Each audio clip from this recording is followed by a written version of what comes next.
So we looked at so many different types of design. Can you recollect all those designs? Architectural design and data design, UI design, and we talked about modular design.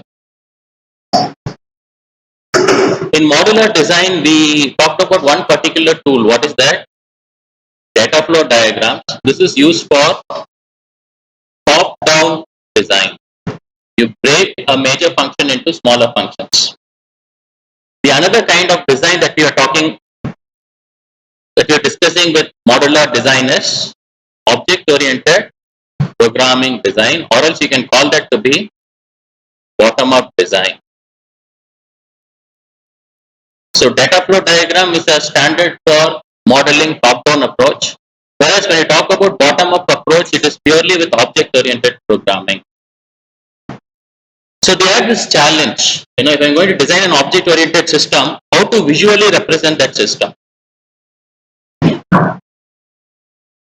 How to represent that as a diagram or a model? They didn't have any standards, so they came out with this project, and in around 1997, that's the time, they came out with UML, the concept of UML. What is UML? It is a standard for representing your system graphically, and it is mostly applicable, it is only applicable for object-oriented systems. Okay. And around 2001, the first version of UML was released, that is UML 1.4.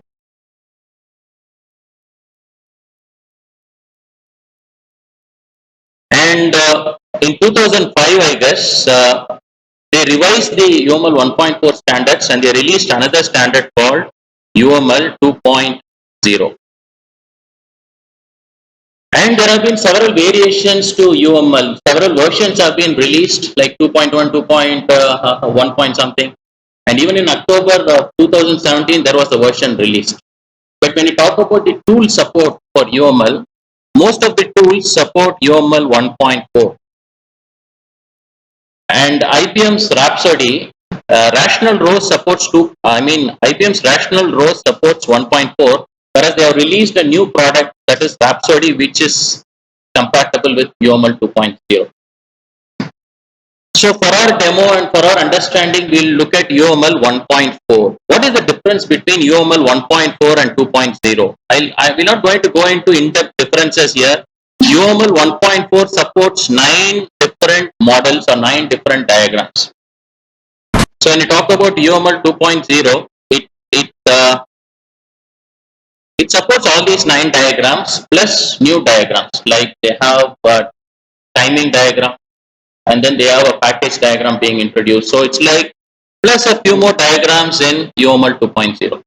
Okay, so there is that is the difference between UML 1.4 and 2.0. We'll stick to UML 1.4 for all our discussions.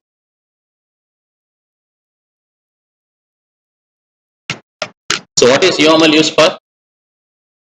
Graphically representing your object-oriented systems design. Okay. So we'll first take a look at the first type of model, class diagrams in UML. So there are 9 different diagrams in UML 1.4, out of which the first or the most popular diagram is the class diagram, used widely for almost any project that is done in object-oriented program. What is a class diagram? It represents a class in UML, identifies and represents the relationship between classes. So all these things are captured as part of class diagram. So you go through your problem statement, you identify all the classes, and you represent them using the UML standard, and you also establish the relationship between classes, how these classes are associated with each other. For instance, you can think about a faculty class, you can think about a course class, you can think about a student class, right? These classes are associated with each other. Faculty, what he does, teaches course. And student, what he or she does, registers for a course. What about faculty and student? Say faculty mentors student. So when you talk about class diagrams, it's all about representing a class in UML and then identifying the relationships and the cardinality between these classes. Is there a cardinality between classes? When I say faculty teaches a course, one faculty can teach maximum 2 or 3 courses. So there is a cardinality. Whereas when you talk about a course, say it is taught by only one faculty. If you are used to a cardinality in ER modeling, the same kind of concept applies here. So the first thing that we are going to see is, what is the standard for representing a class in UML? That's all we are going to see today. How to represent a class in UML. So you all know what is a class, right? What is a class? What is an object? How you create a class, how you create an object, what is an array of objects, and where memory is allocated for dynamic objects and static objects. You have to know all these things. I'm not going to explain all these things. I already put up all these things in my lectures on what is a class, object, memory allocation for classes and object, and things like that. How to identify classes for a system. All these things I have put up in a lecture. I have given the link. You can go and visit this link. At a very higher level, what is a class? Class is a definition of a resource. It's a definition of an entity. For instance, faculty is a entity. Class defines the faculty. What are the attributes for the faculty and what else it defines? What is the behavior of the faculty? Behavior of the faculty, in a sense, behavior of the faculty with respect to the system we are developing. What the faculty does with the system. And attributes in the sense, what are the data members for this particular faculty. So that is the definition of a class. It defines a resource. It describes the features of an entity and how it can be used. Okay. So let's take a sample class here. I'll take the class of a professor. I have many professors, so I create a class for professor. I identify some attributes for the professor. So here I'll just make a change. Instead of saying a date, I'll say year. Joined year. So let me make the change here itself, because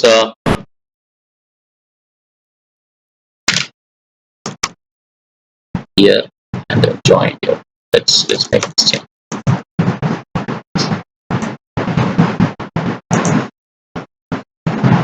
So you go through your requirement specification document, and while you are designing your system, you identify a particular class. Say I have identified professor to be a class in my system. And what are the things I will identify? First, I know that professor is a class, so I know the name for my class. So this is what my class name.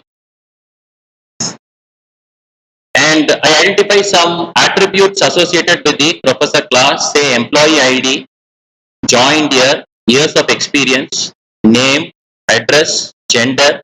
Say professor will have degrees, total count. I want to know the total count of professors in my organization. So I'll have a thing called total count in the professor class, salary. So these are some of the attributes I have identified. How will you identify all these attributes? Using your requirement specification documentation. Because we have captured all these things, it's very clearly given in those documents. Okay. Next, methods. What is the behavior of that particular entity with the system? From where you can get this information?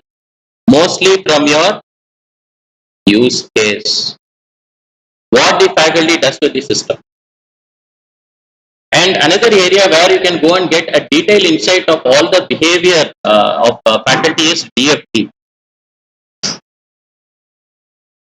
But we'll take use case and we'll see what all the faculty or the professor does with the system. I've taken some samples here. View personal info. As a professor, I can view my own profile info. View salary. Say I can view my own salary. Say I click on view salary. I can view my salary. It computes and gets me the salary. So what is that is getting returned here is salary. View student profile. I can view the profile of any of the students in VIT. So for that, what I should enter? Registration number of the student, just press enter. I can view the profile. So these are the, say, let us consider this to be the behavior of the professor with respect to the system.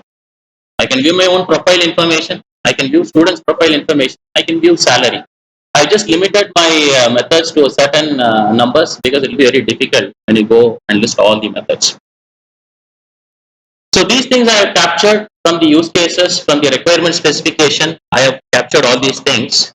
How to go and represent this as a class diagram in UML? When you talk about UML representing a class, we have three compartments that we have to use. So this is how you represent a class. In the very first compartment, you have the class name. In the second compartment, you give all the attributes. In the third compartment, you give all the operations for a class.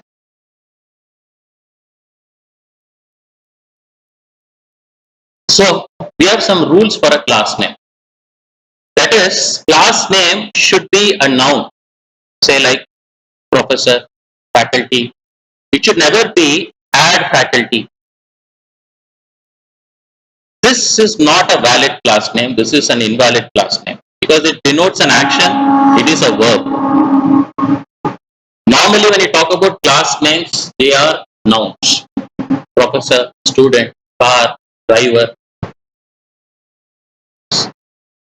And there are certain rules. Do not give spaces in a class name. I should not say VIT space professor. Don't do this. Do not give spaces in a class name. I'll tell you why. Because that is, we can generate code directly from the model. When you're generating code, a variable name should not contain spaces. That's why we say do not use spaces in your class name. So these are some of the basic rules with respect to a class name, and there are certain more rules. For instance, if you're going with a package, you all know what is a package, right? You put certain classes under one package in Java. Whatever references I am using here will be with respect to Java. So if you have multiple packages, there can be package 1, package 2, package 1 and package 2. See, in both these packages, I can have a professor class. This professor class is totally different from this professor class. See, I can have the same class name in two different packages. Then how will I represent that here is, I'll give the package name. Say, if P1 is the package name, I'll just give the operator and then name. So P1 professor, it means this professor class is from the package P1. That you have to give. If you have a professor class from package P2, you give P2 and then you say professor. Okay. So these are some of the rules for a class name. And you also follow some standards when you are using a class name. See, there is always standards with respect to naming your variables, right? For instance, whenever I use a class name, the first letter will be capital letters, the remaining will be small letters. Professor. So we will stick to this particular standard. First letter of your class should be a capital letter. The remaining should be small letter. Okay. So after you find your class name, you just put it in compartment 1. Compartment 2 is all about attributes. Yeah, this is what I want to stress. Class name should be unique within packages. Compartment 2 should be attributes. So what are attributes? Attributes are nothing but data members in your class. When you talk about modeling attributes, you're going to talk about all these things for attributes. When I'm going to put an attribute, I have to define attribute according to UML in all these directions. So we'll go step by step. What is visibility for an attribute? Visibility is nothing but access specifiers. What are the access specifiers? We know, like we know there's a public access specifier, we know there's a private access specifier, and what other things we know? Protected we know, and we know there is something called package. Package, or in Java we can say that to be default. Have you heard of default access specifier in Java? So you can define a variable to fall under any one of these categories. So you can say the variable is public. What do you mean by public? It's accessible across packages, across classes. Private, it's accessible only within that class. You cannot access that anywhere else. Protected can be accessed only those classes that inherit that class. So if you inherit a base class, when you say the variable is protected in the base class, your child class can access it. What is package? Default access. Say if I have this variable inside a class and all the other classes within the package can access that variable. So these are the access specifiers. So when you're talking about UML modeling of an attribute, you should identify which access specifier that attribute should take. And there are certain notations that we have to use. For instance, when it is public, they give a plus sign in UML. Plus denotes public. Private is a minus. Protected is an hash. And the package or default, yeah, we are going to have it as a tilde like this one symbol is there, right? Yeah. So why we are using all these things is UML is language independent. We are not going to use language specific notations in UML. It's going to be language independent. So when I have a class diagram here, I can implement that in C++, I can implement that in C#, I can implement that in Java, I can implement that in any object-oriented programming language. So I'm not going to bind my class diagram to any specific language notation. Design is not bound to any language, that you have to understand. So are you clear with the notations used in UML for the various access specifiers? The next type of thing that you have to say is whether an attribute is derived or not. For instance, what do you mean by derived attribute? I can very well retrieve it from other attributes. In ER modeling, we would have talked about derived attribute. Using the date of birth, you can calculate the age of a person. Age is the derived attribute. So you can say whether an attribute is derived or not. Say if age is a derived attribute, I should just give the symbol a slash to say this age is a derived attribute. It means it is being calculated from other attributes. Then you have to give a name for your attribute. What is the name for your attribute? Say if you are talking about employee ID, the name is MID. The normal standard we follow is a camel casing. That is, the first letter is small letter, whereas the other starting letters of your word is capital. Say if I say employee name, I will say employee. So E is small. The other words that are combined will be capital letters. N will be capital letters. This you call that to be camel casing. So we will follow this standard for all our variable names. Data type. What do you mean by data type? Whether this is string, whether this is integer, whether this particular one is a float, double, or is that an object of another class? This variable can also be an object of another class, right? So we have to identify all these things. Multiplicity. Have you heard of this multiplicity in a variable? Say you heard of multi-valued attributes in ER modeling. What do you mean by multi-valued attributes? One variable having multiple values. So you can think of degrees. So when I say degrees, what does that mean? I can have 3 degrees or 4 degrees to be a professor. So that is mandatory. So we'll have 4 degrees for a professor. So you have multiple values for a variable. So that is multiplicity. How many numbers you have to identify? Default value. Say when I create this object, is there any default value for this MID? Should it be initialized to 0 or should it be initialized to null? What is the default value for a variable at the time of object creation? That also should be specified. Property string. This defines the constraints. Constraints in the sense, say salary cannot be less than 0. There can be certain constraints on your variables. Age cannot be negative. Age cannot be greater than 100. Mark should not be greater than 100. So these are the constraints that you define on a variable, and which should also be defined in UML. So we give constraints, just put that in parenthesis and you can write it as a pretext. What is the property constraint on this particular variable? See, for a variable, we have to define all these things only when that can be converted to code that works. Or you can model an year database that has all those things captured. Class level versus instance level designation. Can anyone tell me the difference? What is class level designation for a variable or a method, and what is instance level designation? Say if I declare a variable to be static, is it class level or object level? And I define a variable to be static, is it class level or object level? Class level instance, because whatever variable you declare as static is common for all the objects, and the memory allocation for the static variable itself is separate. It's not part of the object allocation. So when you talk about static, again, if you are not clear about static variables, you have to refer to Java lectures and understand this.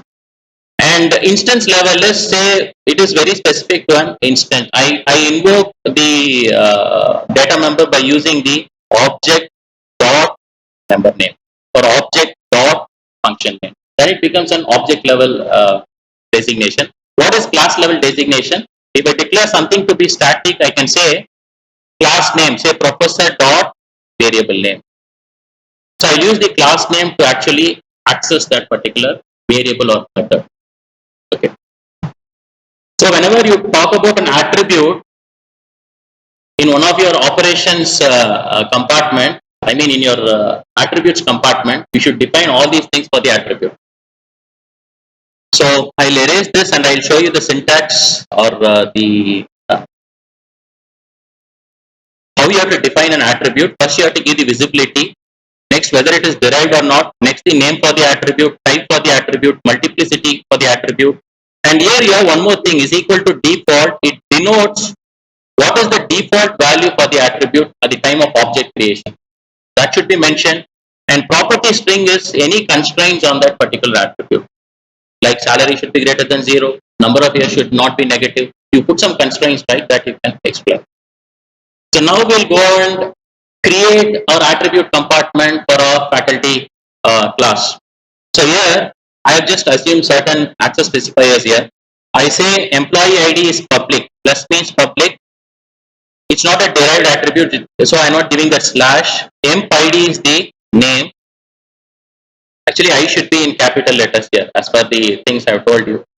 And what is this one? One is like multiplicity. How many employee IDs can exist for a person? Just one. So this, if you don't mention it, it means it's just one. I just given here for your understanding. And colon string, what is this? The data type for the attribute. So this one is equal to no default. So this will not be initialized by default during object creation.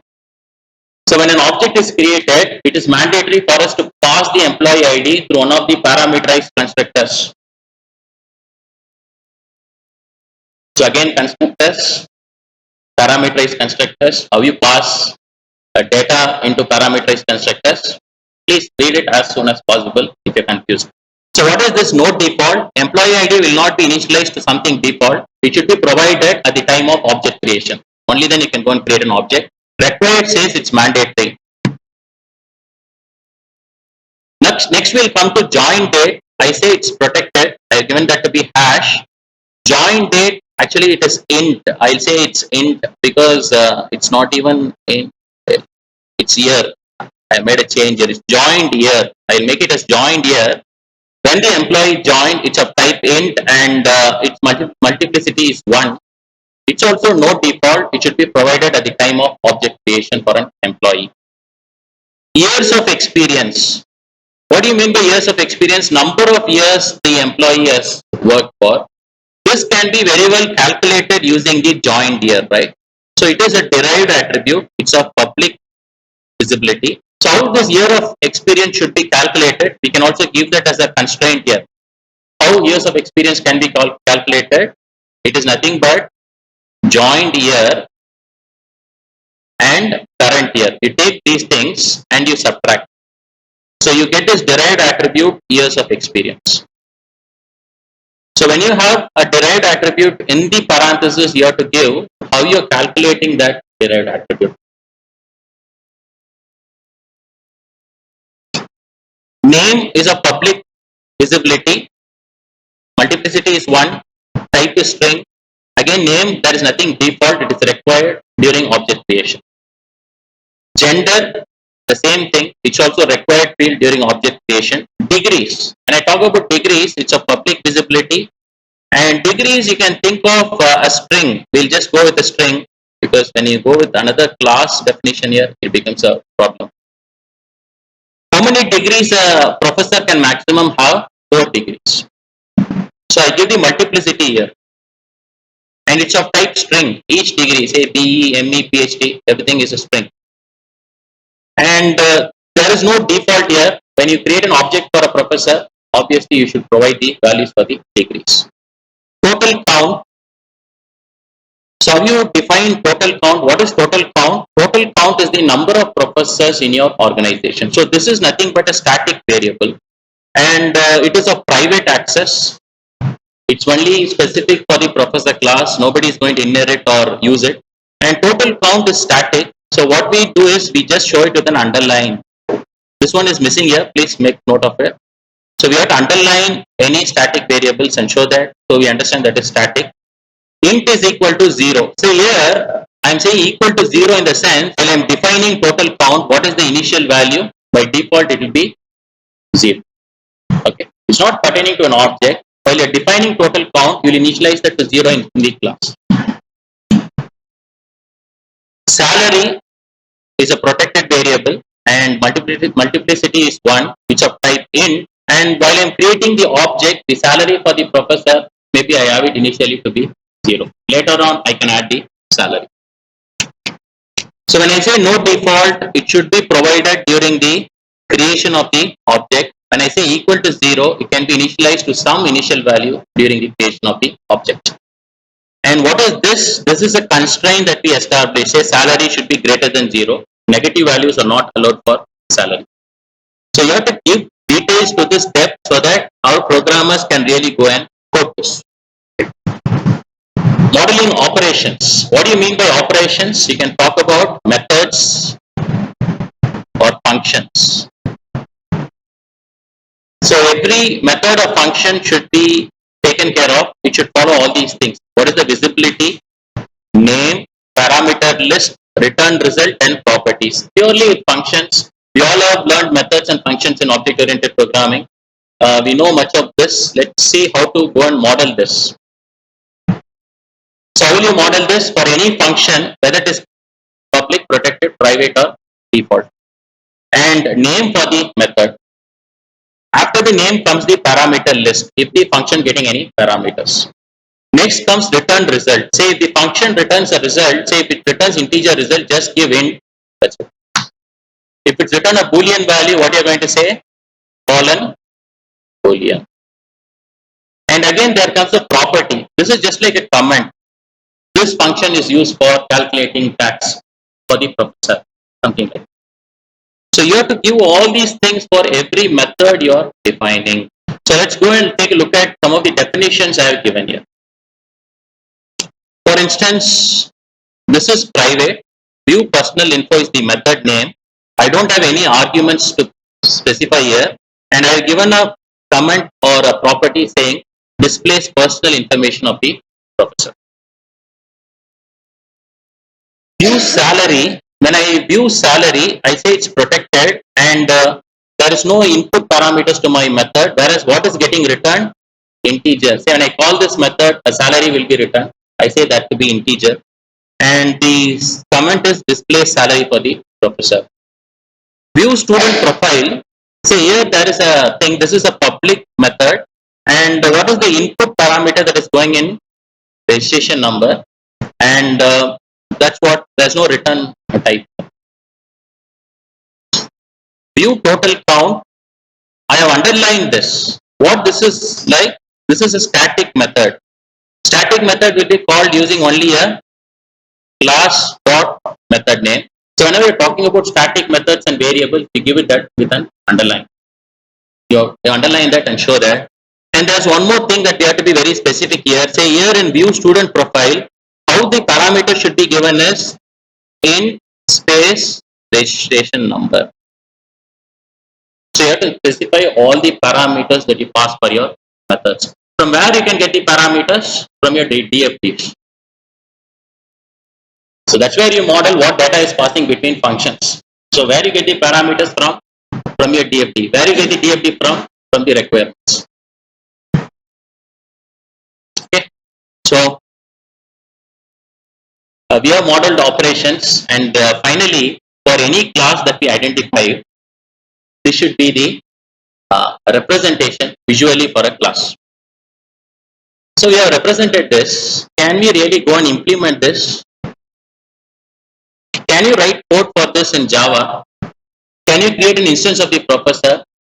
And what the professor should be able to do is view his personal info, view salary, that return and salary, view student profile. We'll just skip student profile now because we have not identified the student class and its attributes. Display total count. So can you just code a class in Java pertaining to these conditions, and all these methods should be implemented. Since I have some shortage of time, I'll just show you how I have implemented this in Java.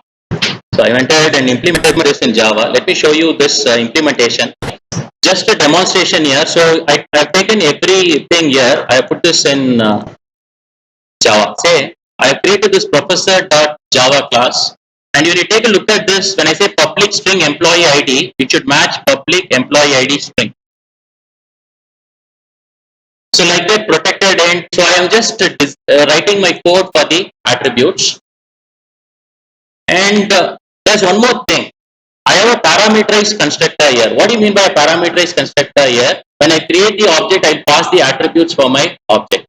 Why I am doing that is because I see that lot of the attributes are required. So when I create the object, I should somehow pass the parameters and create the object. So how will I go and create this? You see here, there is a parameterized constructor that I have defined, and I don't know whether that is visible to you. So you can go ahead and say while the object is getting created, all these things are initialized as parameters. And I am also increasing the total count by 1 because I need the count of all the professors. And what are the methods I have defined? Public void personal info. So this really matches the definition given in the operations tab. Actually, this should be private. So when it is private, I should make it as private. When it is public here, actually this should be public. So, and what it displays, it does displays the personal info of the professor. But during class level modeling, we are not defining what is the algorithm inside the methods. It's just a very overall description of the method. What is view salary? What it returns? An integer variable. So return this dot salary. Is it matching the definition here? Yeah, view salary, integer, return this dot salary. Ignore the access specifier for now. It should be protected. Maybe I have defined it as public here. Okay. View and view total count. What is that? That is a static method because I have shown that with an underline here. So I say it's static, and view total count is the method. It's of type public. So I have converted my class diagram into an implementation, and I'll also show you how this one works. I have just taken some default values here, initialize that to my string. I can get the input from the user. So while I am creating the object, you can see here professor P is equal to new professor. I am passing employee ID, joined year, name, address, gender, degree, and salary. So all the required attributes are passed because that is required while creating an object. And once when this is passed, what's happening inside the professor constructor? So you see here, everything is getting initialized. When you talk about years of experience, what is years of experience? It's a derived attribute. How that is working here in my code, I am getting the current year from the calendar and then subtracting that with the joined year. So I am deriving this years of experience from joined year. So user is not going to give the input for years of experience. So this is where the derived attribute calculation comes. How I make this calculation? Using whatever comment I have given here with respect to calculating that. I told you have to put that property string wherein you say how you calculate years of experience. Okay. What return salary does, when I say view salary, it returns me an integer value which I am capturing and displaying the return salary. Why I am showing this code is this code was developed using the model that was provided to me, and this code is you can execute this code. So if I run this, you can very well see the first thing says the profile information of the professor. The next thing is the salary of the professor, number of professors in my organization. So that's how you represent a class, and that's how you convert this class to code.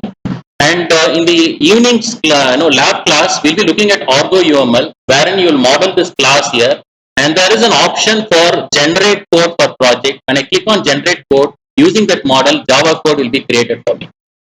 That we are going to see in the evenings class. Thank you.